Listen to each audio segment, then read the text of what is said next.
What's up LEGO fans, it's LEGO Man Cam, and today we're looking at 2021. Is this one of the best or the worst years for LEGO Star Wars? I'm going to be looking through every single set that was regularly released this year and giving them a score out of 10 based on the build, minifigures, price, and of course my own opinion. Anyway, let's jump straight into it with the microfighters from the year.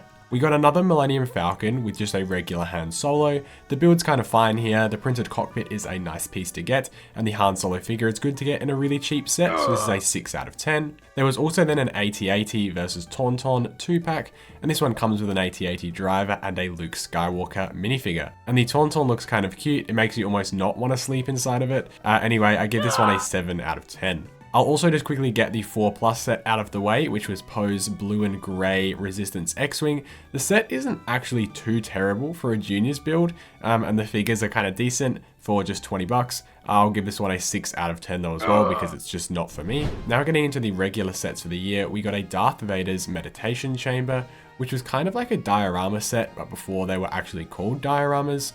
You get Darth Vader and General Veers, which are good enough figures, but I would have wanted a few more at a $70 price point. The build is pretty cool, the way sort of all the flaps close up, I think that works really well. I'm just not someone who's a massive fan of these diorama builds, and almost the whole build is black, other than on the inside, which I mean, it is accurate to the movies, but it's just not super appealing to me, so I'm going to give this one a 7 out of 10. Trouble on Tatooine was a really hyped up set at its release, and it came with the brand new Mandalorian, which was in full Beskar armor, as well as Grogu in a really cheap set. The builds were a speeder bike, a Tusken Raider cannon, and then a small campsite. I think the builds are actually all pretty good here, but since looking back now at this set, we've been completely bombarded with Mandalorian and Grogu minifigures and sets in the last few years, which kind of diminishes what made this set really special in the first place.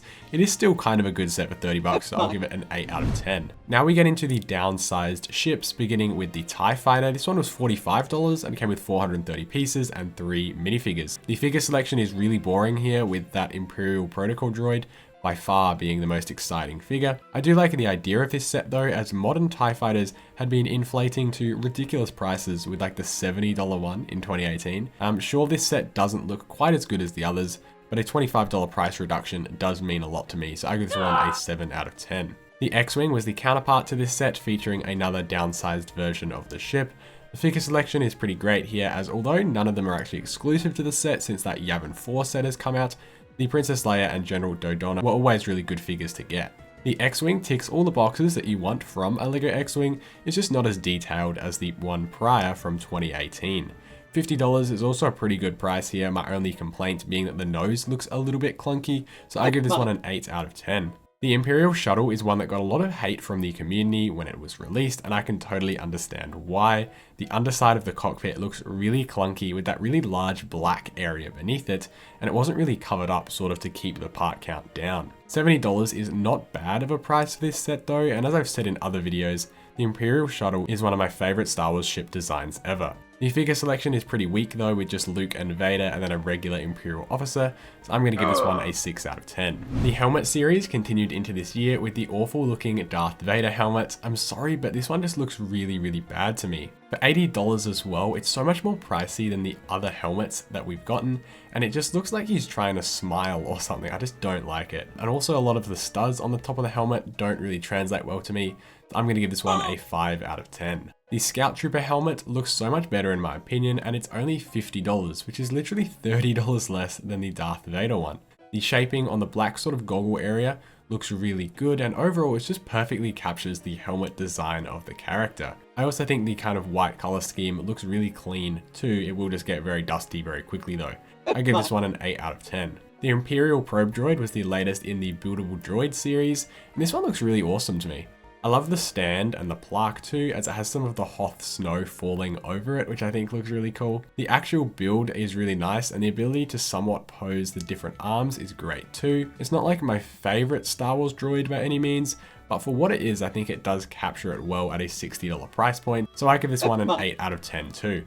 The advent calendar for the year was purely Mandalorian focused, and I do kind of regret not picking this one up for the exclusive minifigures. It does only include a few minifigures though compared to previous ones, just having a Stormtrooper, Scout Trooper, Tusken Raider and IG-11, but obviously the main stars here are the Christmas themed Mandalorian and Grogu, who look really cute. The builds aren't really that good though, as there are quite a few weapons racks and like target practice builds and cannons, which I much prefer getting small ships over. So I give this one a 6 out of 10. There was also a $240 buildable R2-D2, which I honestly really don't like. This is just too big for me, and the newer one that came out this year accomplishes the same thing for like less than half the price.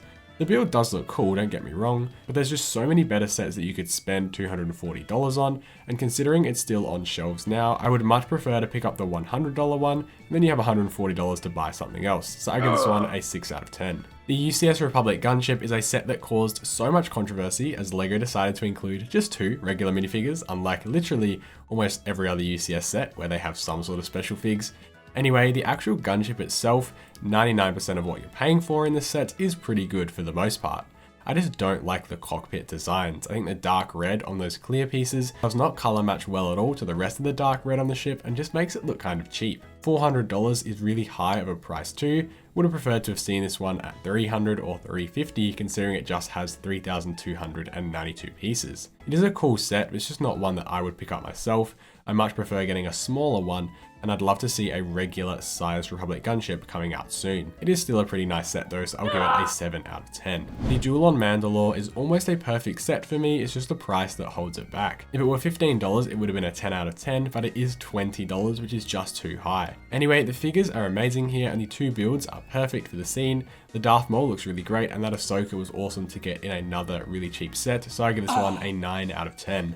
The Imperial Armored Marauder is another cool set that takes a really small Star Wars vehicle and absolutely jam-packs it full of cool play features. The minifigures here are really great with an amazing Grief Karga and an awesome heavy artillery trooper.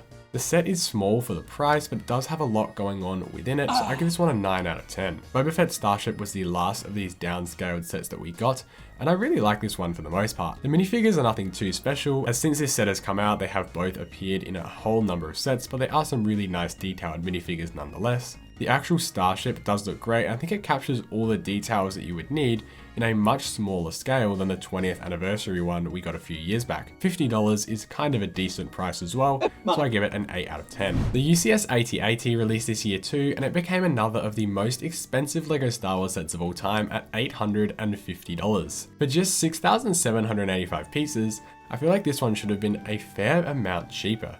Anyway, this is just such a behemoth of a set that would be so cool to own. Everything that you would need is here, and I just hope the stability of this set is up to scratch over time, because I would hate for this thing to fall over in the middle of the night. This is an 8 out of 10 for me. It's an amazing set, just completely out of my price range. The Bad Batch Attack Shuttle is a really awesome set that has just a couple of tiny drawbacks. The ship itself is perfect, and I honestly don't mind the sand blue color scheme, as it is close enough to what's in the show.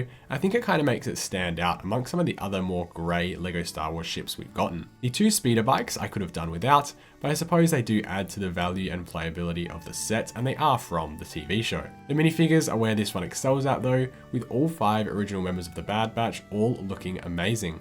I just wish we got Crosshair in his regular armor, especially since he wears it again in that season 3 finale of the show. This one is a 9 out of 10. Moff Gideon's Light Cruiser is a really cool set that also released this year, and up until this year with the Star Destroyer, it was our most recent large Imperial capital ship. The figures are pretty cool, especially Fennec Shand and Moff Gideon himself. I do wish a couple more Dark Troopers could have been included, but then again, we did get that expansion set just a year later. The ship looks great, and it always was good to get another type of Imperial flagship for the Empire. This one is just a little too overpriced at $160, I wish it was $130, so I give this one an 8 out of 10. The Mandalorian Starfighter is the second last set we have to look at, and this is such a great set too. 3 amazing minifigures make the figure selection top notch, especially with that exclusive Gar Saxon. The ship itself is really sleek and looks great, other than that little bit of gapping in the cockpit. While it is smaller than the previous iteration, I think the added detail and cleaner look all but make up for its size, and I give this one a 9 out of 10. The last set is the Armorer's Mandalorian Forge, and I have no idea why I never actually picked this set up.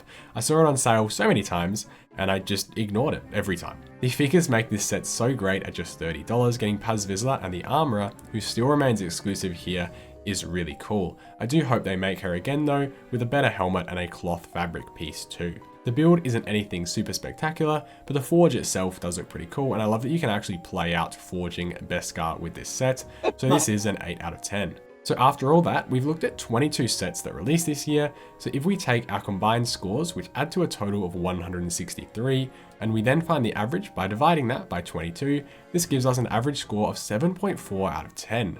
So now by looking at the leaderboard, this places 2021 in a decent spot at the top of the second half of the list, coming in 5th place out of 8. Anyway, let me know your thoughts on this year in the comments below, and leave a like and subscribe if you enjoyed the video, and I'll see you in the next one.